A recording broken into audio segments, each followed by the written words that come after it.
Hello students, today we are going to discuss a reading passage and the reading passage is trapping birds.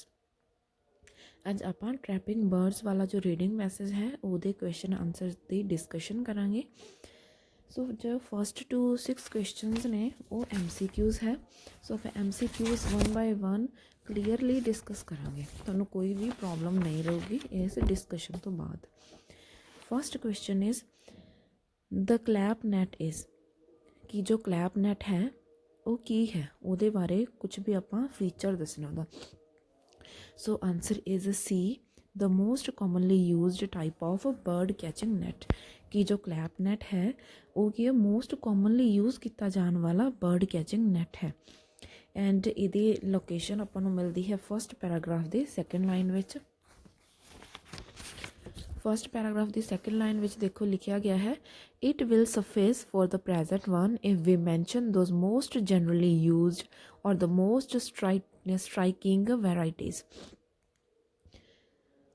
Ji second line है ना, वो introduction दी हुई है कि it will suffice for the present one, कि जो आप प्रेजेंट वन की गल करते हैं जो प्रेजेंट यूज़ किए जा रहे हैं नैट, वो की है मोस्ट जनरली यूज्ड वन है, कि जनरली का मतलब होंदा है कॉमनली, आम तौर पर जो यूज़ किए जाते हैं वो नैट है। और द मोस्ट स्ट्राइकिंग वैराइटीज़ जां फिर की है बहुत ही इंप्रैसिव तरह दियाँ वैराइटीज़ ने जिहड़ियां यूज़ कीतियां जांदियां।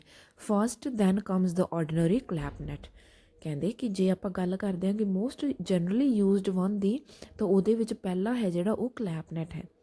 मतलब कि क्लैप नैट की है जनरली यूज़ किया जाता है, जनरली का मतलब होता है कॉमनली यूज़ किया जाने वाला। So answer is C।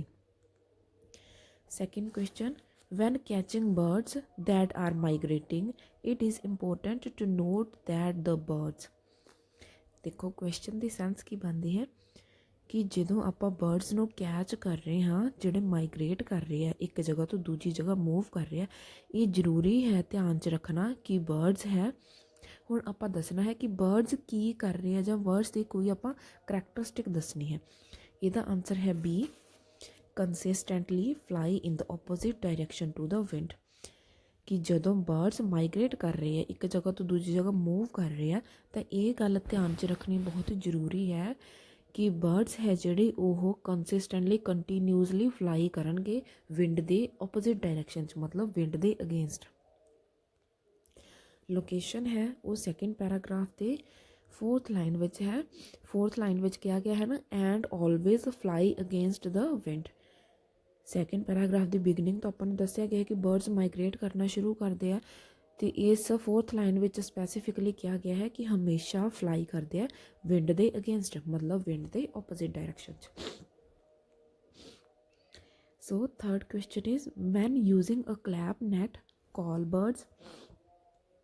ਹੁਣ देखो क्वेश्चन की क्या गया है कि जो आप क्लैप नैट यूज़ कर रहे हैं तो कॉल बर्ड्स की करते हैं। हुण इत्थे आपां कॉल बर्ड्स की कोई स्पैसीफिकेशन दसनी है। Answer is A, are used with the purpose of encouraging wild birds to land on the net, कि जदों क्लैप नैट यूज़ करते हैं तो वो नाल की कॉल बर्ड्स यूज़ किए जाते हैं। कॉल बर्ड्स किहदे लई यूज़ किए जाते हैं, आंसर ए है कि इस लई यूज़ किए जाते हैं ताकि वाइल्ड बर्ड्स नूं अट्रैक्ट किया जा सके, उन्होंने बुलावा दिता जा सके कि वह नैट के उपर आके बैठन। सो इसकी लोकेशन है वो भी सैकेंड पैराग्राफ विच है। सैकेंड पैराग्राफ की एट्थ लाइन है जो उन्हां विच क्या गया है कि in order to entice the wild birds. Eighth line विच क्या गया है कि इन ऑर्डर का मतलब होंदा है इसलिए, in order to entice means attract the wild birds to alight का मतलब होंदा है बैठना amongst the nets, मतलब कि वाइल्ड बर्ड्स नू अट्रैक्ट करन लई कि ओह नैट दे उपर बैठन, call birds are employed, call birds का यूज़ किया जाता है। ये कॉल बर्ड्स इंप्लॉय किए जाते हैं, मतलब कॉल बर्ड्स यूज़ किए जाते हैं किहदे लई यूज़ किए जाते हैं, इन ऑर्डर टू दा मतलब होंदा है कि किसी एम नाल, with the purpose of entice the wild birds to alight among the net. So ये दो लाइन्स विच अपना आंसर कंप्लीटली मिल जाता है अपन। सो नैक्सट है fourth question, the success of the call birds, कि कॉल बर्ड्स है ਜਿਹੜੇ ਉਹ ਕਿੰਨੇ ਕੁ ਸਫਲ ਰਹਿੰਦੇ ਆ, ਜਾਂ ਕॉल ਬਰਡਸ ਕਿਸ ਤਰ੍ਹਾਂ ਸਫਲ ਹੁੰਦੇ ਹੈ, ਉਹ ਆਪਾਂ ਪ੍ਰੋਸੈਸਿੰਗ ਬਾਰੇ ਕੁਝ ਦੱਸਾਂਗੇ। Answer is B, usually enables the bird catchers to catch the whole flock of wild birds, ਕਿ ਕॉल ਬਰਡਸ ਹੈ ਜਿਹੜੇ ਉਹ ਇੰਨੇ ਕੁ ਸਫਲ ਹੁੰਦੇ ਹੈ ਕਿ ਉਹ ਬਰਡ ਕੈਚਰ ਨੂੰ ਇੰਨਾ ਕੁ ਯੋਗ ਬਣਾਉਂਦੇ ਹੈ ਕਿ ਉਹ ਪੂਰਾ ਹੀ ਬਰਡਸ ਦਾ ਝੁੰਡ ਫੜ ਸਕਣ। Answer is B. Location second paragraph ਵਿੱਚ ਹੈ, ਬਿਲਕੁਲ ਲਾਸਟ ਤੋਂ ਜੇ ਆਪਾਂ ਚੈੱਕ ਕਰਾਂਗੇ ਨਾ ਤਾਂ ਥਰਡ ਲਾਈਨ ਹੈ, ਲਾਸਟ ਤੋਂ third line. The moment that the call is heard by the wild birds, कि ਜਦੋਂ ਹੀ ਵਾਈਲਡ ਬਰਡਸ ਦੁਆਰਾ ਕॉल ਬਰਡਸ ਦੀ ਕॉल ਨੂੰ ਸੁਣਿਆ ਜਾਂਦਾ ਹੈ, ਦੇ ਸਟਾਪ ਦੇਅਰ ਫਲਾਈਟ, ਤਾਂ ਵਾਈਲਡ ਬਰਡਸ ਹੈ ਜਿਹੜੇ ਆਪਦੀ ਫਲਾਈਟ ਰੋਕ ਦਿੰਦੇ, ਉੱਡਣਾ ਬੰਦ ਕਰ ਦਿੰਦੇ ਹੈ, and descend towards the net, ਅਤੇ ਨੈਟ ਦੀ ਤਰਫ ਆਉਣਾ ਸ਼ੁਰੂ ਕਰ ਦਿੰਦੇ ਆ। And so great is the ascendancy, ਅਤੇ ਫਿਰ ਐਸੈਂਡੈਂਸੀ ਇੰਨੀ ਜ਼ਿਆਦਾ ਹੁੰਦੀ ਹੈ, ਮਤਲਬ ਕਿ ਬਰਡਸ ਦਾ ਜਿਹੜਾ ਨੈਟ ਦੀ ਤਰਫ ਅਟਰੈਕਟ ਹੋਣਾ ਇੰਨਾ ਕੁ ਜ਼ਿਆਦਾ ਅਮਾਊਂਟ 'ਚ ਹੁੰਦਾ ਹੈ, and fascinating of the call birds that they can induce the others to return repeatedly to the nets till every bird in the flock be caught.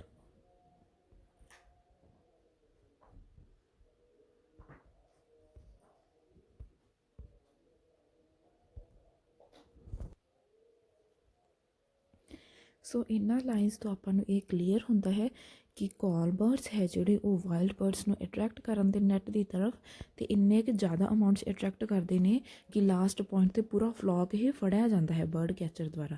ਮਤਲਬ ਕਿ ਕॉल ਬਰਡਸ ਦੀ ਸਕਸੈਸ ਹੈ ਜਿਹੜੀ ਉਹ ਕੀ ਕਰਦੀ ਹੈ, ਬਰਡ ਕੈਚਰ ਨੂੰ ਯੋਗ ਬਣਾਉਂਦੀ ਹੈ ਕਿ ਪੂਰੇ ਬਰਡ ਸਾਰੇ ਬਰਡਸ ਫੜ ਸਕਣ ਫਲੌਕ ਦੇ।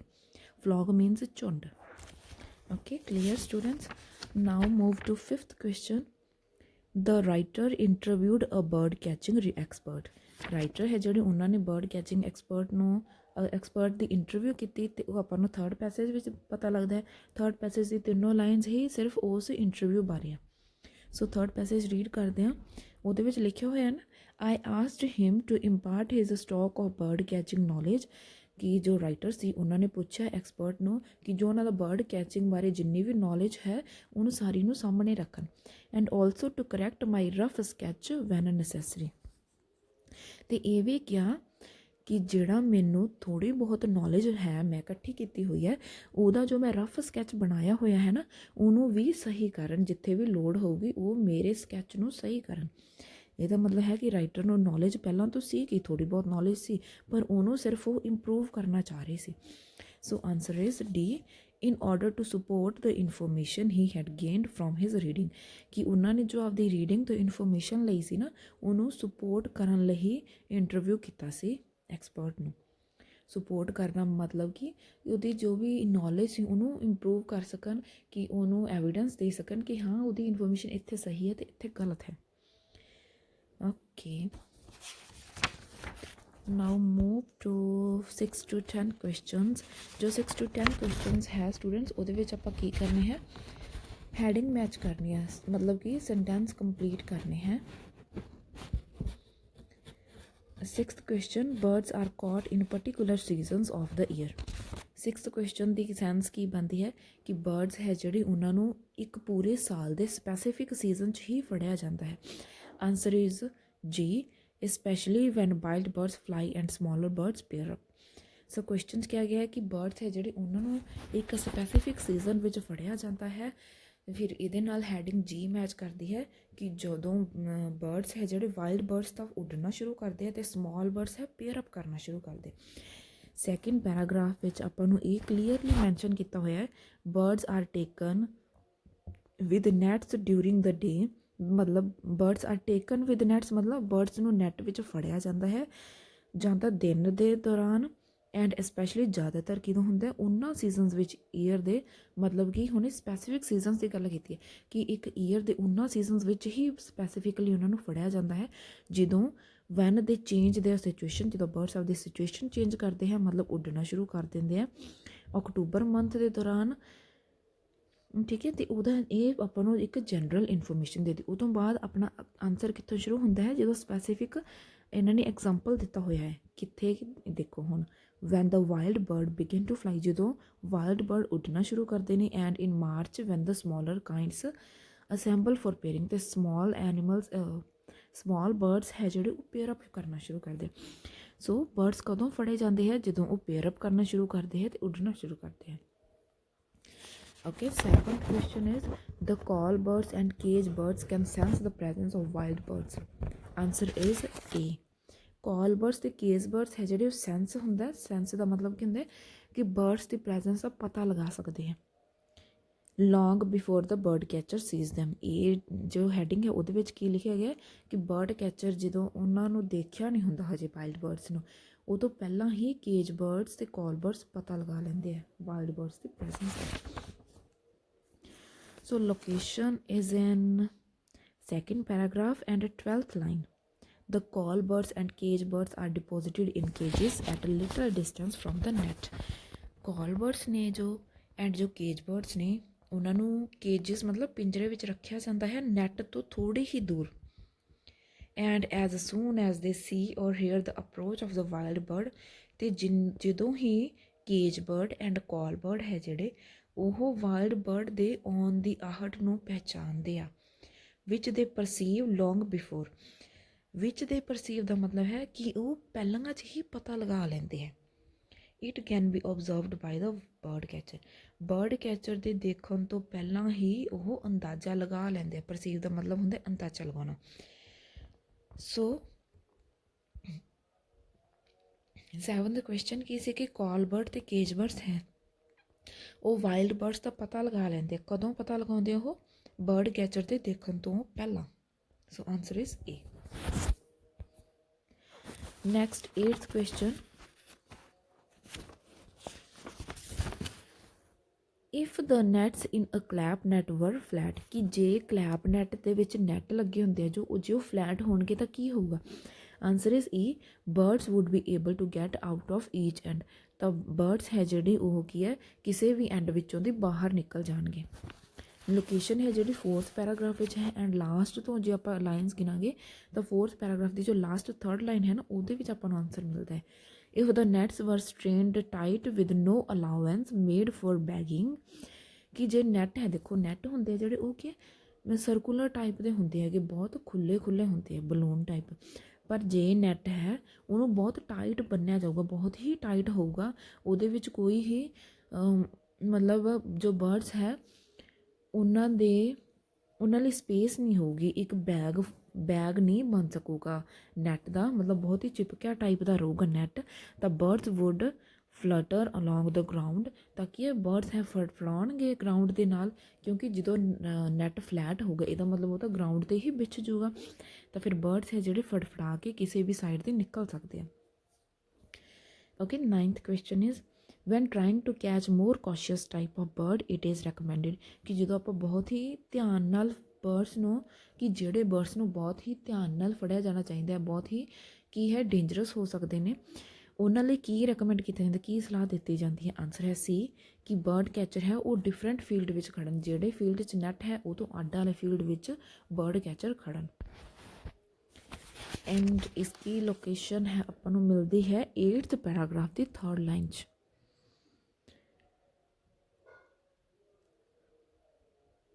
To capture these very birds, very ਹੁੰਦਾ ਕੌਸ਼ੀਅਸ, ਟੂ ਕੈਪਚਰ ਮਤਲਬ ਫੜਨਾ, ਕਿ ਜਦੋਂ ਆਪਾਂ ਕੌਸ਼ੀਅਸ ਬਰਡਸ ਨੂੰ ਫੜਨਾ ਹੁੰਦਾ ਹੈ, a better plan is to place the net in one field while you retire into another, ਤਾਂ ਕਿ ਇਹ ਨੈਟ ਨੂੰ ਇੱਕ ਫੀਲਡ 'ਚ ਰੱਖਣਾ ਚਾਹੀਦਾ ਹੈ ਅਤੇ ਖੁਦ ਦੂਜੇ ਫੀਲਡ 'ਚ ਖੜਨਾ ਚਾਹੀਦਾ ਹੈ।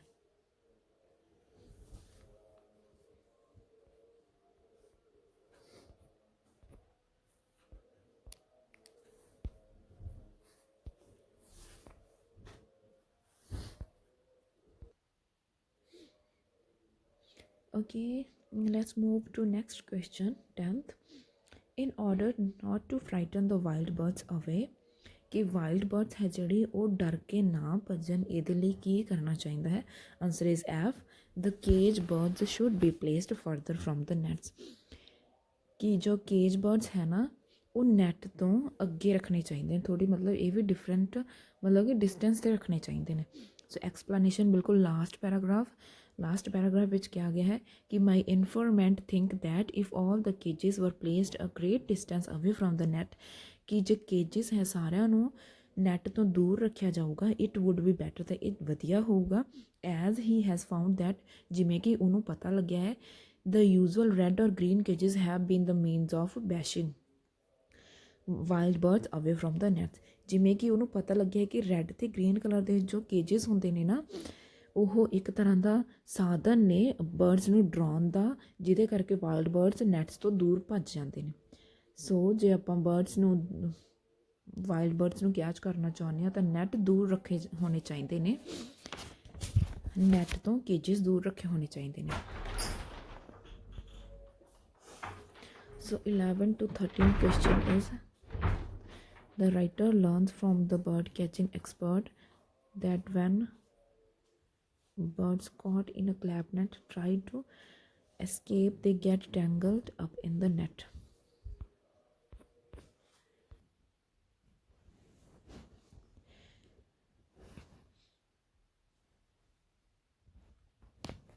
So students, answer of 11th question is escape. Explanation 4th paragraph the last line ਵਿੱਚ ਹੈ ਕਿ ਜਦੋਂ, ਜਿਹੜੀ ਆਪਾਂ ਪਹਿਲਾਂ ਵੀ ਡਿਸਕਸ ਕਰਕੇ ਗਏ ਹਾਂ, ਕਿ ਜਦੋਂ ਬਰਡਸ ਹੈ ਆਪਦੇ ਆਪ ਨੂੰ ਰੋਲ ਕਰਦੇ ਨੇ ਨੈੱਟ ਵਿੱਚ ਤਾਂ ਉਹ ਕਿ ਇੰਟੈਂਗਲ ਹੋ ਜਾਂਦੇ ਨੇ ਉਹਦੇ ਵਿੱਚ, ਜਦੋਂ ਅਟੈਂਪਟ ਕਰਦੇ ਨੇ ਕਿ ਐਸਕੇਪ ਕਰਨ ਦਾ। ਅਟੈਂਪਟਿੰਗ ਟੂ ਐਸਕੇਪ ਮਤਲਬ ਜਦੋਂ ਉਹ ਟਰਾਈ ਕਰਦੇ ਨੇ ਕੀ ਕਰਨ ਦਾ, ਭੱਜਣ ਦਾ। ਐਸਕੇਪ ਦਾ ਮਤਲਬ ਹੁੰਦਾ ਜਾਨ ਬਚਾ ਕੇ ਭੱਜਣਾ। ਜਦੋਂ ਉਹ ਭੱਜਣ ਦੀ ਕੋਸ਼ਿਸ਼ ਕਰਦੇ ਨੇ ਤਾਂ ਫਸ ਜਾਂਦੇ ਨੇ। ਇੰਟੈਂਗਲ ਦਾ ਮਤਲਬ ਹੁੰਦਾ ਖੁਦ ਨੂੰ ਫਸਾ ਲੈਂਦੇ ਨੇ ਜਾਲ 'ਚ। ਸੋ ਕੁਐਸਚਨ 'ਚ ਕਿਹਾ ਗਿਆ ਸੀ ਕਿ ਬਰਡ ਕੈਚਿੰਗ ਐਕਸਪਰਟ ਨੇ ਦੱਸਿਆ ਕਿ ਜਦੋਂ ਬਰਡਸ ਨੂੰ ਫੜਿਆ ਜਾਂਦਾ ਹੈ ਕਲੈਪ ਨੈਟ 'ਚ, ਅਤੇ ਫਿਰ ਉਹ ਕੋਸ਼ਿਸ਼ ਕਰਦੇ ਨੇ, ਕੀ ਕੋਸ਼ਿਸ਼ ਕਰਦੇ ਨੇ ਆਪਾਂ ਉਹ ਦੱਸਣਾ ਸੀ, ਤਾਂ ਉਹ ਕੋਸ਼ਿਸ਼ ਕਰਦੇ ਨੇ ਭੱਜਣ ਦੀ। It means escape is a answer. ਤਾਂ ਉਹ ਤੋਂ ਬਾਅਦ ਉਹ ਟੈਂਗਲ ਅਪ ਹੋ ਜਾਂਦੇ ਨੇ ਨੈੱਟ ਵਿੱਚ। Okay, 12th question is, the pegs in a clap net are notched in order to make it easier to connect a line to the net, ਕਿ ਜਿਹੜੇ ਕਲੈਪ ਨੈਟ ਦੇ ਪੈਗ ਹੁੰਦੇ ਨੇ ਨਾ ਉਹਨਾਂ ਨੂੰ ਨੌਚ ਕੀਤਾ ਜਾਂਦਾ ਹੈ ਤਾਂ ਕਿ ਲਾਈਨ ਨੂੰ ਨੈੱਟ ਨਾਲ ਕਨੈਕਟ ਕਰਨਾ ਈਜ਼ੀ ਹੋ ਸਕੇ। ਐਕਸਪਲੇਨੇਸ਼ਨ 6th ਪੈਰਾਗ੍ਰਾਫ ਦੀ ਫਸਟ ਲਾਈਨ ਵਿੱਚ ਹੈ, all of the pegs are notched for the convenience of attaching a line, ਕਿ ਇੱਕ ਨੈੱਟ ਨੂੰ ਲਾਈਨ ਨਾਲ ਕਨੈਕਟ ਕਰਨ ਲਈ, ਕਨਵੀਨੀਅੰਸ ਲਈ, ਮਤਲਬ ਇਸ ਕੰਮ ਨੂੰ ਈਜ਼ੀ ਬਣਾਉਣ ਲਈ ਪੈਗਸ ਹੈ ਜਿਹੜੇ ਉਹਨਾਂ ਨੂੰ ਨੌਚ ਕੀਤਾ ਜਾਂਦਾ ਹੈ। So answer is notched. The chief pegs of the right hand net are connected to the staves by means of a cord. 13th question ਦਾ ਮਤਲਬ ਹੈ ਕਿ ਜਿਹੜੇ ਰਾਈਟ ਹੈਂਡ ਨੈਟ ਦੇ ਚੀਫ ਪੈਗਸ ਨੇ ਨਾ ਉਹਨਾਂ ਨੂੰ ਕਨੈਕਟ ਕੀਤਾ ਜਾਂਦਾ ਹੈ। ਕਿਹੜੀ ਚੀਜ਼ ਨਾਲ ਕਨੈਕਟ ਕੀਤਾ ਜਾਂਦਾ ਹੈ ਆਪਾਂ ਉਹ ਆਨਸਰ ਫਿਲ ਕਰਨਾ ਸੀ। ਇੱਕ ਕੋਡ ਦੀ ਹੈਲਪ ਨਾਲ ਉਹਨਾਂ ਨੂੰ ਕਿਹਦੇ ਨਾਲ ਕਨੈਕਟ ਕੀਤਾ ਜਾਂਦਾ ਹੈ। So answer is staves. Explanation is in 7th paragraph from beginning. ਦੇਖੋ 7th ਪੈਰਾਗ੍ਰਾਫ ਦੀ ਫਸਟ ਲਾਈਨ ਤੋਂ ਹੀ ਆਪਾਂ ਨੂੰ ਲੋਕੇਸ਼ਨ ਮਿਲ ਜਾਂਦੀ ਹੈ ਕਿ ਜਿਹੜੀ ਪਹਿਲੀ ਚੀਜ਼ ਆਪਾਂ ਕਰਨੀ ਹੈ ਉਹ ਕੀ ਹੁੰਦਾ, ਰਾਈਟ ਹੈਂਡ ਨੈੱਟ ਨੂੰ ਵਿਛਾਉਣਾ ਹੈ। ਉਹ ਤੋਂ ਬਾਅਦ ਦੋ ਚੀਫ ਪੈਗਸ ਹੈ ਜਿਹੜੇ ਸਟੇਵਸ ਦੇ ਬਾਟਮ 'ਤੇ ਆਪਾਂ ਡਰਾਈਵ ਕਰਨੇ। ਡਰਾਈਵ ਇਨ ਦਾ ਮਤਲਬ ਹੁੰਦਾ ਹੈਗਾ ਇਨਸਰਟ ਕਰਨਾ। ਜਿਹੜੇ ਪੈਗਸ ਹੋਣਗੇ ਉਹਨਾਂ ਨੂੰ ਆਪਾਂ ਸਟੇਵ ਦੇ ਬਿਲਕੁਲ ਬੇਸ 'ਤੇ ਇਨਸਰਟ ਕਰਾਂਗੇ ਇੱਕ ਕੋਡ ਦੀ ਹੈਲਪ ਨਾਲ। Okay students, this is all about reading of trapping net. If you have any problem then you can comment down in comment section, and you can also demand for, if you have any demand about any reading and I can solve for you, you can tell me in the comment section. Thank you.